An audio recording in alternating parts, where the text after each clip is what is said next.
Mayad haal daw, ako si Daphne Madrid ug kini ang Malaybalay News Update. Isip prioridad sa paghatag og dekalidad nga edukasyon alang sa kabataan sa syudad sa Malaybalay, gi-turn over ang bagong renovated nga daycare center sa sitio Nabialan, Barangay San Martin. Sa duha ka dekada nga kasinatian ni Ma'am Tessie, isip child development worker sa sitio Nabialan, kinasing-kasing niyang gipaabot iyang pagpasalamat tungod kay naplastar na gayud ang tunghaan sa mga kabataan. Ang dating Nabialan Child Development Center, so wala na kabalo. Isa kini katulunghaan na diin among giantos for how many years. Ang grabe kainit daw murang migbingkahan. Naami sa ilalong kubaga pugon, naami sa ilalong ginaluto. Gagwanta na mo, dili ng ako, apil ang akong mga bata, Mayor. Nag-antos sa singot sa kainit. Morning and afternoon session, amo gid nang ginabati.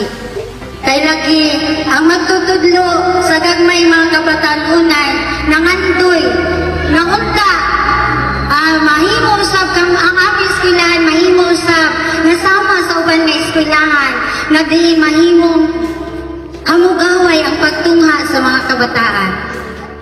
Ug tuod man, gidungog yun, salamat sa Ginoo.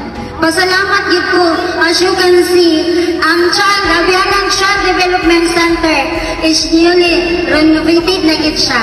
Salamat sa bagong alkuba, nakatile sa among salog, naka-renovate ang among dirty kitchen, na additionalan nagduha ka CR.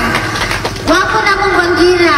Setyembre 12, 2025, na turnover ang usa ka hamugaway nga Child Development Center ug mapasalamaton usab ang barangay officials ug mga ginikanan tungod sa programa nga naghatag og bili sa pagprioridad sa pundasyon ug kaayuhan sa mga kabataan.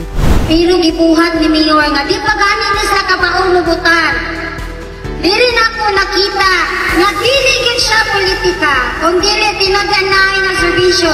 Sulod Mayor sa 23 na ako katuig nga pagpanerbisyo. Isip Child Development Center dinhi sa Purok 7, San Martin, Balay City. Karon pa na ako na-feel ug nakita yun Mayor ang isa sa pinaka-problema sa sama nako nga magtutudlo. Mayor, saludo kaayong ko nimo. Para kang Mayor Warren Pabillaran, mapasalamaton siya sa katauhan nga maoy nagbutang kaniya isip mayor ug nahimo siyang instrumento nga maplastar ang kabarangayan nga kabahin sa community building. Ang ako lang, community building na yun. Part lang ta sa kinatibukan na picture sa nasod.